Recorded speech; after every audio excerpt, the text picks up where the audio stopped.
이제 주기도문의 마지막 부분에 왔습니다. 주기도의 마지막은 송영으로 마무리가 됩니다. 송영이라는 것은 영광이라는 단어와 말씀이라는 단어의 합성어인데요. 하나님께 영광을 돌리는 찬송이나 기도를 의미하는 것입니다. 전통적으로 예배의 시작이나 끝에 포함되어 있고 우리 교회 예배 순서에도 보시면 시작에는 영광 찬송으로 송영이 들어가 있고요.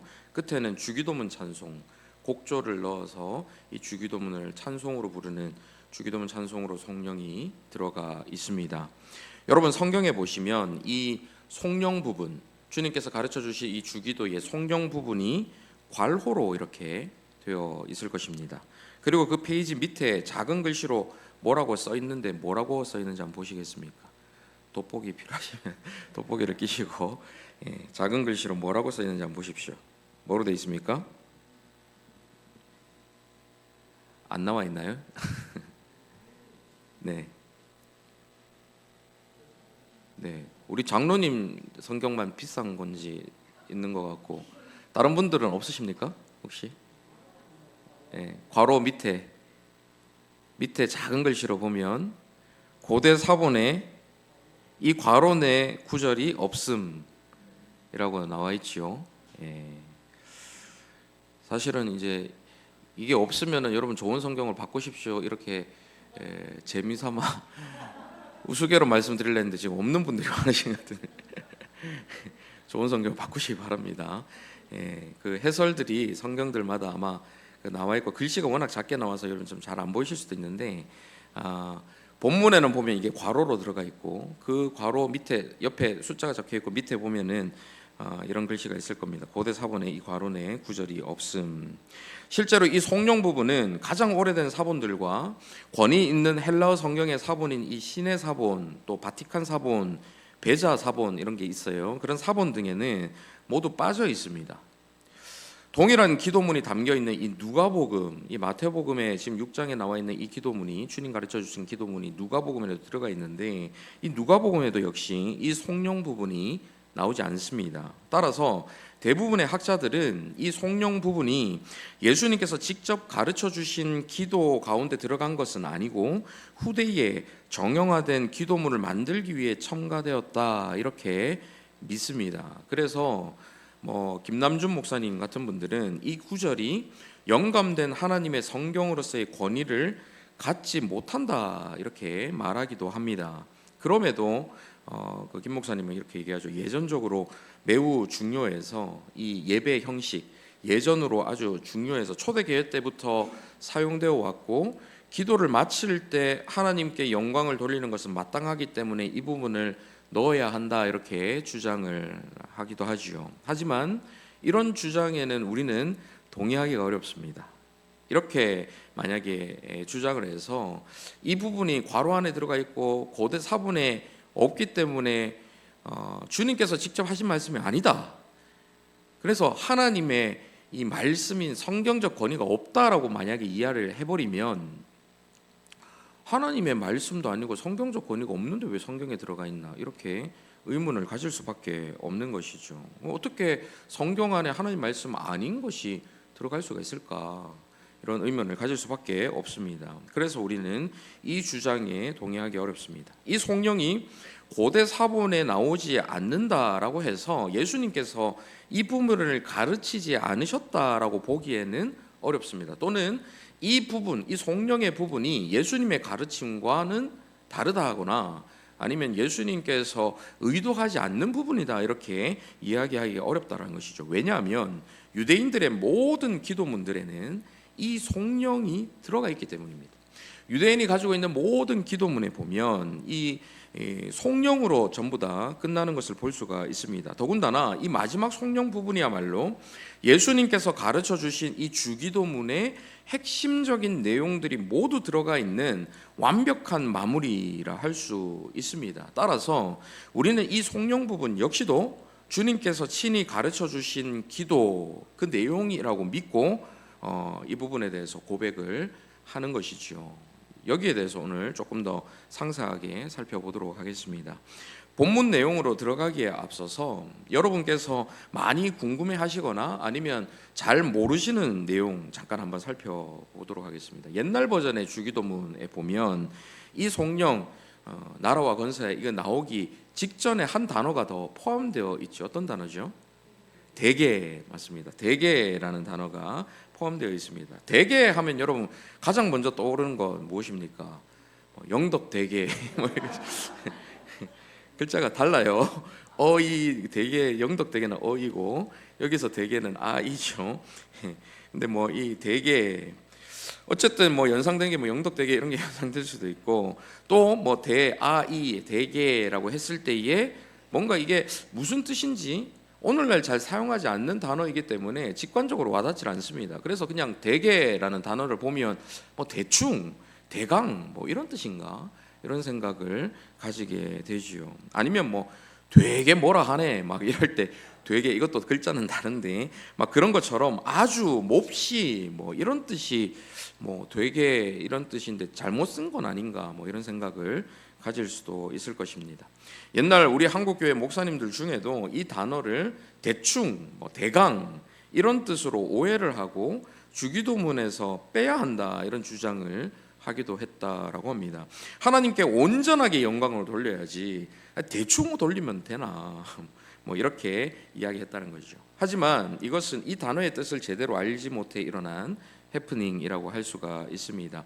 여기서 대개라고 표현되어 있는 이 단어는 왜냐하면이라는 뜻이 담겨 있는 호티라는 헬라어 이 접속 부사를 중국어로 번역한 단어예요.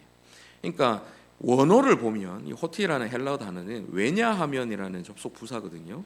이 왜냐하면이라는 뜻이 담겨 있는 단어를 그냥 중국어로 그 뜻을 담아서 중국어로 번역을 했을 때에 대개라는 단어로 번역을 한 건데 1930년대에 우리말 번역 성경을 만들 때에 중국어 성경, 한문 성경을 참조를 했습니다. 그때에 이 한자를 우리말로 그대로 음역을 해서 번역한 게 바로 대개입니다.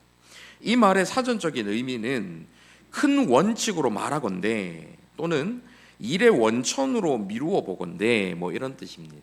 이 단어를 우리 잘 사용하지 않죠. 그래서 뭐 지금 이렇게 설명을 드려도 뭐 큰 원칙으로 말하건대 일의 원천으로 미루어 보건대 지금 이 뜻을 말씀드려도 사실 직관적으로 와닿지 않습니다. 가장 좋은 해석은 왜냐하면 원어를 그냥 직역한 것 왜냐하면이라는 뜻이 가장 정확한 해석이다라고 할 수가 있겠죠. 오늘날 이 단어를 거의 사용하지 않기 때문에 뭐 다른 뜻으로 오해하기도 쉽고 또 잘 사용하지 않는 단어라 이 직관적이지 않기 때문에 번역문에서 오늘 지금은 빠져 있지요. 그래서 우리는 수요 영성 기도회 때 이 주기도문을 할 때에 낭독할 때에 대개라는 이것을 빼고 낭독을 합니다. 아무튼 원문에 따라서 이 단어를 직역한다면 앞 구절과 연결을 해서 다만 악에서 구하옵소서 왜냐하면 나라와 권세와 영광이 아버지께 영원히 있기 때문입니다. 이렇게 해석을 할 수가 있는 것이죠. 하지만 이 송영 부분을 단순히 이 다만 악에서 구해 주십시오 왜냐하면 이런 이유를 나타내는 문장으로만 볼 필요는 없습니다. 지금 말씀드린 것은 이 헬라어 원어를 직역해서 이렇게 해석할 수 있다라는 말씀이고요. 이 부분에 담겨 있는 이 송영, 하나님을 찬양하고 하나님께 영광을 올려드리는 이것은 주기도문 전체를 마무리하면서 그 기도를 받으시는 하나님을 찬양하는 기도자의 신앙 고백이 담겨 있는 문장이기 때문이죠. 결론적으로 이 단어는 우리말 주기도문 번역에 굳이 들어갈 필요가 없어서 지금은 빼고 낭독하는 것이 더 유익할 것입니다. 자, 그러면 이제 이 송영 구절이 초기 성경 사본에는 들어가 있지 않음에도 불구하고 주기도문에 들어가서 우리가 주기도문을 낭독할 때 또 주님께서 가르쳐 주신 기도라고 배울 때에 이 부분을 같이 포함해서 배워야 하는 것, 낭독해야 하는 자연스러운 이유에 대해서 조금 더 깊이 살펴보도록 하겠습니다. 유대인들은 앞서 말씀드린 것처럼 자신들의 기도문들 속에 이 성령 부분을 반드시 넣었는데요. 특별히 유대인들의 여러 기도문들이 있는데 그 기도문들 끝에는 항상 하나님께 복이 있습니다, 하나님께 영광을, 하나님을 찬양합니다, 이런 송령으로 끝이 나고 있습니다. 주기도문에 포함된 이 송령, 하나님께 영광을 올려드리는, 하나님을 찬양하는 이 송령의 성경적인 근거는 역대상과 시편으로 보는데요. 먼저 역대상 29장 11절 13절 같이 한번 읽어보실까요? 11절에서 13절 같이 읽습니다. 시작. 인과 승리와 위엄이 다 주께 속하였사오니 천지에 있는 것이 다 주의 것이로소이다. 여호와여, 주권도 주께 속하였사오니 주는 높으사 만물의 머리이심이니이다. 부와 기가 주께로 말미암고 또 주는 만물의 주제가 되사 손에 권세와 능력이 있사오니 모든 사람을 크게 하심과 강하게 하심이 주의 손에 있나이다. 우리 하나님이여, 이제 우리가 주께 감사하오며 주의 영화로운 이름을 찬양하나이다. 이 역대상 29장 11절에서 13절 내용, 그 내용들을 축약하고 그 내용들을 담아서, 그 의미들을 담아서 송령 부분을 기도문 속에 만들어서 유대인들은 기도문이 끝날 때에 이 송령으로 마무리를 지었지요. 그리고 시편에는 송령이 들어간 시가 아주 많은데요. 대표적으로 시편 146편 10절 한번 보십시오. 시온아, 여호와는 영원히 다스리시고 내 하나님은 대대로 통치하시리로다. 할렐루야. 이런 식으로 시편 곳곳에 송령으로 끝이 나고, 이런 송령 자체가 하나님께 기도할 때에 유대인들이 항상 포함시켜서 마무리로 기도를 했습니다. 그렇기 때문에 예수님이나 유대인 다른 제자들도 당연히 기도 끝에 기도를 들어주시는 하나님을 찬양하는 이 송령으로 끝을 내셨을 것입니다. 이거는 뭐 의심의 여지가 없을 거예요. 주님께서도 당연히 이 송령으로 항상 주님의 새벽마다 기도하실 때마다, 주님께서 대제사장적 기도, 요한복음이 나오죠. 그 기도를 하실 때도 이 제자들 앞에서 기도하실 때, 항상 기도하실 때마다 하나님께 영광을 올려드리는 이 송령이 반드시 들어갔을 것이다 라고 생각하는 것이 옳죠. 그러니 주님께서 기도를 가르쳐 주시면서 이 부분을 굳이 알려주시지 않았다 하더라도 자연스럽게 들어가 있는 기도일 것이고, 이 부분을 굳이 설명을 하시지 않았다는 건 너무 자연스럽고 또 당연한 것이기 때문에 설명을 하지 않으셨을 수는 있지만, 이 부분이 반드시 주님의 가르쳐 주신 기도에 포함되었을 것이다라는 것은 의심의 여지가 없는 것입니다. 그래서 주기도문의 이 송령 부분은 아주 초창기의 초대교회에서부터 포함되어 있습니다.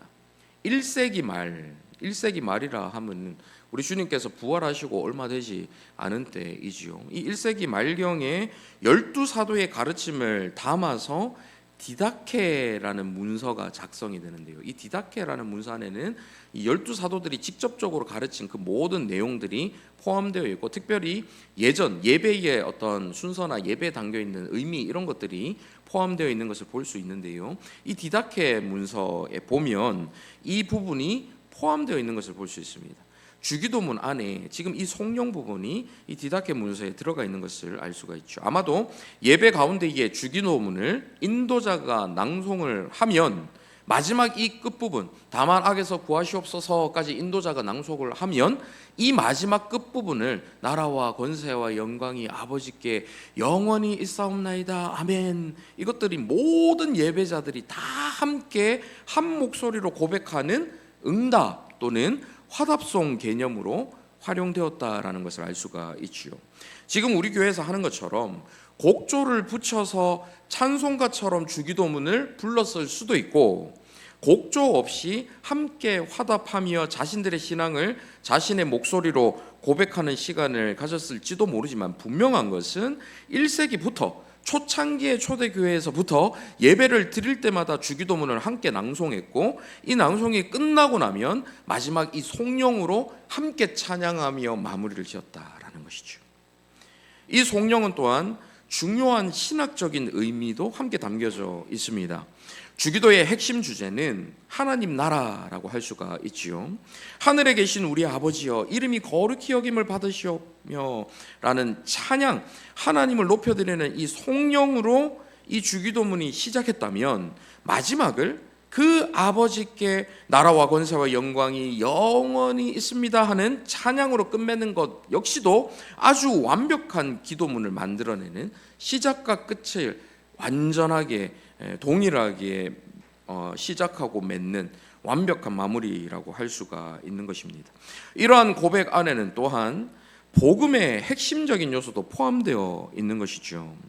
모든 나라와 권세와 영광을 가지신 하나님께서 우리 아버지시다라는 이 고백은 기도문을 고백하는 우리가 그분의 자녀이고 그분의 기업을 이어받을 상속자다라는 사실을 내포하고 있는 것입니다.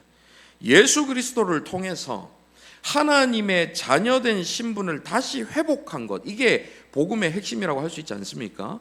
예수 그리스도를 믿음으로 우리는 하나님을 떠나 살던 죄인으로 살아가던 그 자들이, 또 죄의 노예로 살아가던 그 자들이 그리스도를 통해서 하나님의 자녀된 신분으로 회복된 것이 복음의 핵심인데, 지금 이 마지막 성령의 고백을 통해서 아버지가 모든 나라를 다스리시는 권세가 있고 영광을 받으신다라는 이 고백이 그 아버지로 부름을 통해 저와 여러분이, 고백하는 저와 여러분이 아들의 신분으로 회복되었음을 자연스럽게 나타내고 있다는 것이죠. 복음의 핵심이 이 가운데 들어가 있다는 것입니다. 이 성령을 통해 우리는 우리 스스로가 어떤 존재인지를 다시 확인할 수 있는 것이고, 하나님의 자녀, 곧 하나님 나라에 속한 백성으로서 어떻게 살아가야 할 것인가, 이것을 다짐할 수 있는 기도가 되는 것이죠. 이렇게 성경적인 근거, 역사적인 근거, 신학적인 근거에 의해서 이 성령 부분이 비록 아주 초창기 사본에는 빠져 있다 할지라도 그 이후의 사본들에는 또 다 들어가 있거든요. 이런 부분이 빠져 있어서 우리 성경에 괄호로 들어가 있다 하더라도 주기도문에 반드시 포함되어서 고백해야 할 꼭 필요한 부분이다라는 것을 알 수가 있는 것이죠.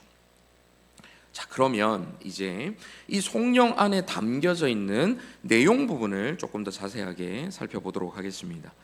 금방 말씀드린 것처럼 성령을 통해서 우리는 하나님께서 어떤 분이신가, 하늘에 계신 우리 아버지가 이 온 천하 만물을 다스리시는 주인이시고 왕이시다 하는 것, 하나님이 어떤 분이신지, 또 우리가 하나님을 아버지로 부름으로써 우리의 정체성이 무엇인가 하는 것을 명확하게 확인할 수가 있는 것이죠. 비록 이 땅에서 가진 것이 없어도 우리는 만물의 주인이시오 온 나라의 왕이신 하나님의 자녀로서 모든 것을 하나님과 함께 가진 자들인 것입니다. 저와 여러분에게 피부로 와닿지 않는다 하더라도, 저와 여러분은 이 세상에 보이는 소유가 없을지라도 하나님께서 우리를 자녀 삼아주시고 상속자로 삼아주셨기 때문에 그 하나님 안에서 우리는 모든 것을 가진 자들인 것이죠. 그래서 작년에 우리 교회에 오신 적도 있는 우리 박영동 교수님은 하나님께서 우리의 소유가 아니라 존재를 부여하게 하신 분이다, 이렇게 말하고 있습니다. 하나님께서 우리의 소유가 아니라 존재를 부여하게 하신 분이다. 그러면서 자크 엘릴이라는 기독교 사상가의 말을 인용하고 있는데요, 한번 들어보십시오. 당신의 소유가 늘어날수록 당신의 존재는 줄어든다. 소유를 증대시키는 것은 존재를 상실하는 것이다. 다시 한번요. 당신의 소유가 늘어날수록 당신의 존재는 줄어든다. 소유를 증대시키는 것은 존재를 상실하는 것이다. 우리가 주목해야 하는 것은 내 손에 지금 쥐고 있는 소유가 얼만큼 늘어나는 것인가, 얼만큼 많은 것인가, 이 소유로 나의 존재 자체를 증명하는 게 아니라 나의 존재의 부요함으로 기뻐하고 그 존재의 부요함으로 그 자체로 저와 여러분의 정체성을 삼고 존재감을 나타내는 것이죠. 세상에서는 눈에 보이는 자신의 소유로 자신의 존재를 증명하려고 합니다. 명품 브랜드의 옷이나 값비싼 자동차로 내가 이 정도 재력을 갖춘 사람이야, 나 이런 사람이야 하는 나의 존재감을 과시하죠. 유명한 누군가를 아는 인맥으로 내가 이런 사람과 어울리는 사람이야, 이런 사람과 가까운 사람이야 라는 것을 드러내고 싶어 합니다. 이런 심리는 저를 포함해서 모든 사람들이 다 가지고 있는 아주 타락한 본성의 자연스러운 마음이지요. 하지만 이런 것들에 빠지다 보면 그것이 우상이 되어서 그 소유 자체만을 추구하면서 살아가게 됩니다. 어떻게 해서든 눈에 보이는 어떤 것들을 갖춰서 나를 더 높은 사람으로 드러내 보이고 싶어 하는 거예요. 어떻게 해서든 누군가를 아는 것들을 과시하고 나의 어떤 가지고 있는 그것이 무엇이든 조그만 것이라도 뭔가 자랑할 만한 거리들이 있으면 다른 사람들이 와 하면서 놀랄 만한, 인정할 만한 이런 것들이 있으면 드러내서 그것을 통해서 나 자신을 내가 생각하는 것보다 또 남이 생각하는 것보다 더 높은 위치에 있는 것처럼 나의 존재 자체를 더 높이려고 애를 쓰는 것이죠. 그러면서 그 소유 자체만을 추구하며 살아가게 되는 것입니다. 그렇게 될 때에 스스로도 그 소유의 감옥에 갇히게 되고 다른 사람도 그 소유로 판단하는 악한 길로 빠져들게 되는 것이죠. 그래서 하나님께서는 우리의 소유가 부요한 것을 자랑하지 말고 우리 존재의 부요함을 드러내라 라고 하시는 것입니다. 바로 하나님의 자녀된 이 자녀로서의 권세와 영광으로 기뻐하며 감사하고 찬양하게 하시는 것이지요. 인간은 끊임없이 자신의 나라, 자기가 왕으로 있는 자신의 왕국을 세우려고 합니다. 이것이 모든 죄의 근본 원인이죠. 하나님께서 다스리시는 하나님의 나라를 부정하고 자신이 왕이 되어 스스로 다스리고 싶어 하는 것입니다. 그래서 그런 인간에게 이 주기도는 하고 싶지 않은 기도이죠. 그 기도가 응답될까 봐 두려운 기도입니다. 왜냐하면 이 기도가 이루어지고 응답이 되면 자신이 본성적으로 원하는 자기의 왕국이 철저하게 파괴되고 완전히 무너져 내려야 하기 때문이에요. 한 나라의 왕이 두 명이 될 수가 없지 않습니까? 한 나라가 흥하려면 다른 나라는 쇠하여야 되는 거죠. 하나님 나라가 성취되고 이루어지고 이 땅에 임하려면 내 왕국, 내 나라가 무너져 내리고 파괴되고 사라져야 하는 것입니다. 그래서 하나님의 나라를 구하는 이 기도, 주기도가 응답이 되면 내가 그토록 바라는 나의 왕국이 결국 무너져 내리게 해달라는 기도가 될 수밖에 없기 때문에 저와 여러분이 본성적으로 두려워할 수밖에 없는 그런 기도인 것입니다. 우리가 보통 일반적으로 드리는 기도의 내용이나 그 속에 담겨있는 속내가 무엇입니까? 저 같은 목사들은 하나님, 우리 교회가 잘 되어서 저의 목회가 성공하게 해주세요, 이런 기도를 할 수가 있겠죠. 이런 마음이 전혀 없다라고 할 수가 없을 것입니다. 여러분 역시 마찬가지 아닙니까? 하나님, 이번에 투자한 사업이 잘 되게 해주십시오. 건강을 주셔서 내가 이룬 이 모든 것을 내가 잘 누릴 수 있게 해주십시오. 다른 사람과의 관계가 회복되어서 내 마음이 편해지게 해주십시오. 자식들이 잘 되어서 부모인 내가 함께 명예로워지게 해주십시오. 전부 이런 마음들이 깔려있는 기도들 아닙니까?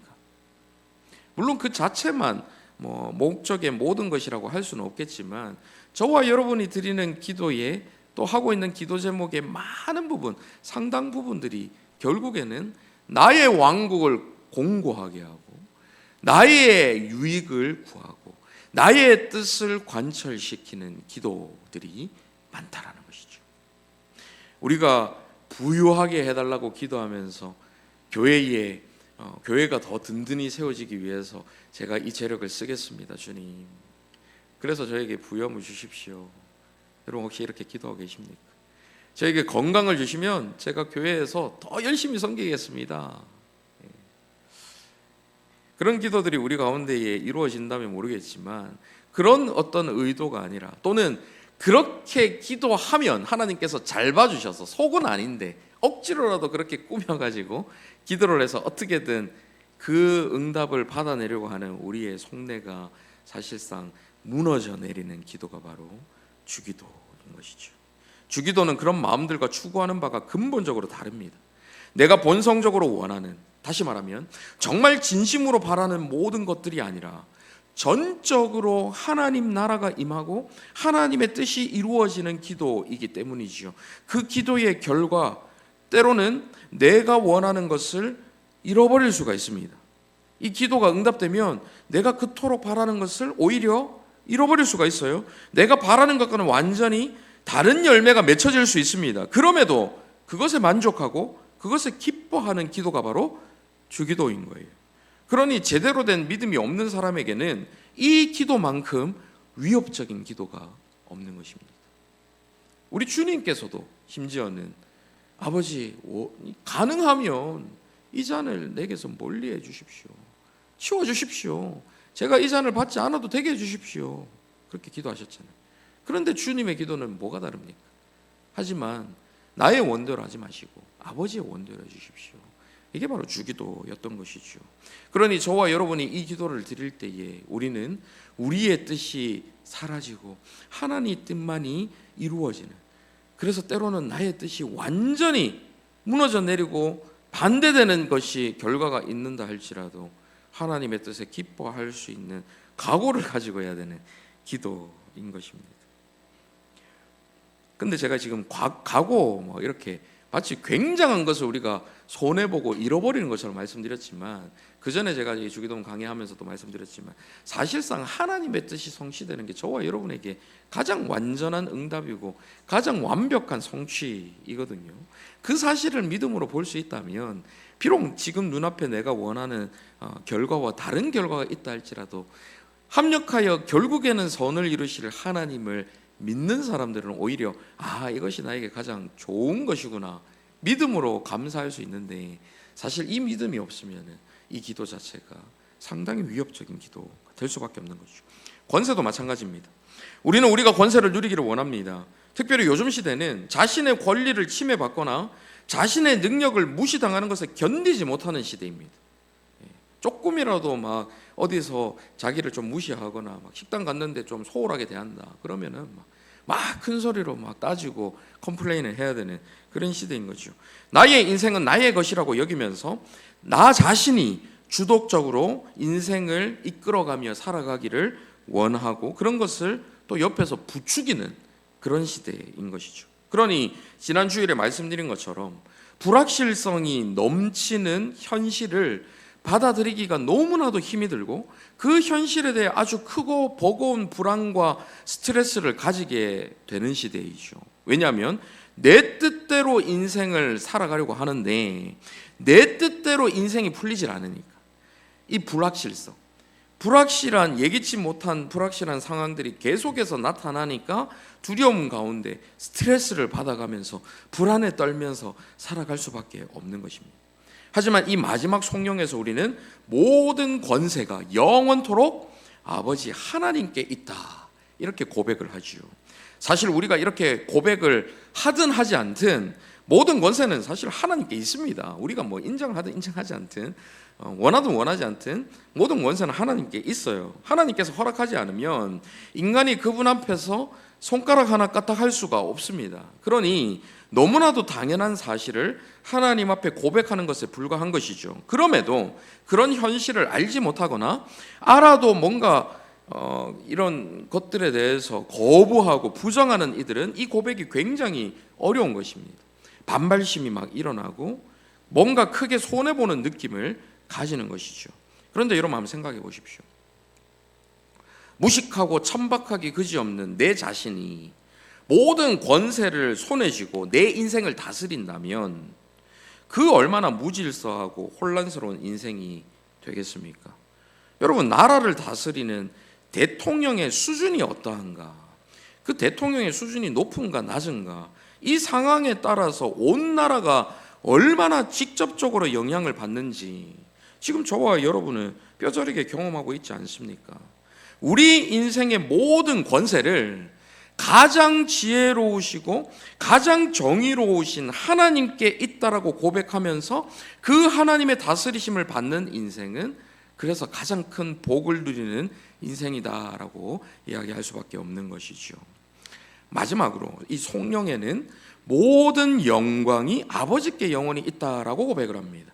하나님께서는 세상을 창조하실 때 분명한 목적을 가지고 창조를 하셨고, 가장 지혜로우신 하나님께서 설정하신 목적은 하나님께서 선택할 수 있는 여러 가지, 몇 가지 중에 가장 최상의 목적을 선택하셨겠지요. 창조의 목적으로 선택할 수 있는 것 중에 가장 좋은 것은 바로 하나님 자신이었습니다. 왜냐하면 하나님 자신이 궁극적인 선이고 가장 아름답기 때문이죠. 하나님보다 더 좋은 선택지는 있을 수가 없습니다. 그래서 하나님은 아름다운 창조 사역의 가장 아름답고 가장 선한 목적으로 하나님 자신을 고르신 것이죠. 로마서 11장 36절 한번 보십시오. 같이 한번 읽어보실까요? 시작. 이는 만물이 주에게서 나오고 주로 말미암고 주에게로 돌아감이라. 그에게 영광이 세세에 있을지어다. 아멘. 이것은 만물의 원인, 근원, 그 처음이 바로 하나님이시다, 주님이시다 라는 말씀이고, 그리고 그 다음에 주에게로 돌아감이라. 만물이 결과, 목적, 그 마지막 역시 하나님이시다라는 말씀입니다. 그러면서 만물의 목적 자체가 하나님 자신이기 때문에 그 하나님께 영광이 있을지어다, 세세히 있을지어다, 이렇게 성령의 구절이 나오는 것이죠. 이는 하나님 자신이 만물의 최초 원인인 동시에 최종적인 최고의 목적이라는 뜻입니다. 이것을 나타내는 성경 구절이 많이 있죠. 고린도전서 8장 6절도 읽어보실까요? 시작. 그러나 우리에게는 한 하나님 곧 아버지가 계시니 만물이 그에게서 났고 우리도 그를 위하여 있고 또한 한 주 예수 그리스도께서 계시니 만물이 그로 말미암고 우리도 그로 말미암아 있느니라. 이어서 골로새서 1장 16절도 같이 읽습니다. 시작. 만물이 그에게서 창조되되 하늘과 땅에서 보이는 것들과 보이지 않는 것들과 혹은 왕권들이나 주권들이나 통치자들이나 권세들이나 만물이 다 그로 말미암고 그를 위하여 창조되었고. 히브리서 2장 10절도 보십시오. 그러므로 만물이 그를 위하고 또한 그로 말미암은 이가 많은 아들들을 이끌어 영광에 들어가게 하시는 일에 그들의 구원의 창시자를 고난을 통하여 온전하게 하심이 합당하도다. 만물이 그를 위하고 그로 말미암은 이가. 만물 즉 천지의 창조의 시작도 하나님이시고 그 마지막 곧 그 최고의 목적 완성도 바로 하나님이시다라는 말씀이에요. 따라서 천지 창조의 목적, 좀 더 구체적으로 그 천지 가운데 속해 있는 우리 인생의 목적은 바로 하나님이신 것입니다. 삼위 하나님의 이 상호 내재적 사랑의 연합, 이 연합은 완전한 것입니다. 이러한 완전한 연합에 우리는 무엇을 따로 더할 필요가 없습니다. 성경 구절 이제 내려주셔도 됩니다. 하나님께서는 이 완전한 연합을 공유할 대상을 만들기로 작정을 하셨어요. 그리고 세상을 창조하셨습니다. 말하자면 그 완전한 사랑의 연합이 너무나도 좋으셔서 마치 물이 너무 많으면 흘러 넘치듯이 그 풍성한 사랑이 흘러 넘쳐서 그 궁극의 기쁨, 그 절대적인 행복을 피조물에게도 나누어 주기를 원하셨던 것이죠. 그렇게 창조하신 이 세상에 하나님은 하나님 자신을 보여주시고 공유해 주심으로 피조물들이 그 하나님으로 인해 기뻐하고 행복하기를 원하셨어요. 그리고 피조물들의 그 행복으로 하나님 자신이 영광 받기를 원하셨던 것입니다. 그래서 저와 여러분이 하나님께 영광을 올려드리는 그 영광은 제가 몇 번 말씀드렸지만 올림픽에 나가서 전부 다 금메달 따야 하나님께 영광 올려드립니다. 레드카펫 밟고 어떤 청룡 영화상 상을 받아야 하나님께 영광을 돌려드릴 수 있는 게 아니라 저와 여러분이 창조의 목적대로 하나님의 뜻에 따라서 이 주기도에 담겨있는 의미를 품고 계속해서 기도하며 하나님의 뜻대로 이 땅에서 기뻐하고 하나님으로 인하여 행복해하는 모든 삶의 순간순간, 그 순간을 통해서 하나님 영광 받으시는 거예요. 저와 여러분이 하셔야 되고 하실 수 있는 것은 그냥 하나님으로 인해서 누리는 겁니다. 하나님 주신 복을 누리고 하나님 주신 생명을 누리고 하나님 주신 직분을 누리고 하나님 주신 기회로 교회를 세우는 일, 섬기는 일에 기쁨으로 감당하며 이 자체로 누리고 하나님 주신 이 모든 우리의 삶의 순간순간을 마음껏 누리고 기뻐하며 행복해하는 그 순간을 통해 하나님께서 곳곳에서 뿜어져 나오는 그 영광을 받으시는 거예요. 하나님 감사합니다. 감사하는 그 감사로 영광 받으시고, 하나님 찬양합니다. 그 찬양으로 영광 받으시고, 우리가 감사할 수 없을 때까지도 합력하여 선을 이루실 하나님을 믿는 믿음으로 끝까지 하나님 붙들고 의지하며 감사하는 저와 여러분의 그 탄식과 신음에서도 하나님이 영광 받으십니다. 모두가 부정직하고 거짓이 넘치는 이 세상 속에서 끝까지 하나님 뜻이기 때문에 정직하게 살아가려고 몸부림칠 때에 그 정직한 한마디로, 그 정직하게 작성하는 장부의 그 글씨체 하나로 하나님께서 영광 받으시는 거예요. 그래서 우리 삶의 모든 순간을 통해 하나님이 영광 받으시고, 이것이 바로 저와 여러분이 창조된 목적인 것입니다. 그래서 사람의 가장 중요하고 고귀한 제1되는 목적을 묻는 웨스터민스터 대소요리 문답 1문의 답이 무엇입니까? 화면을 보시면 같이 읽어보실까요? 시작.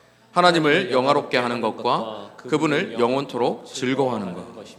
이것이 바로 사람의 제1되는 목적, 가장 중요한 목적이라고 말하고 있죠. 우리 인생의 최고의 목적, 그것은 바로 하나님 자체이고, 조금 더 구체적으로는 하나님의 영광인 것입니다.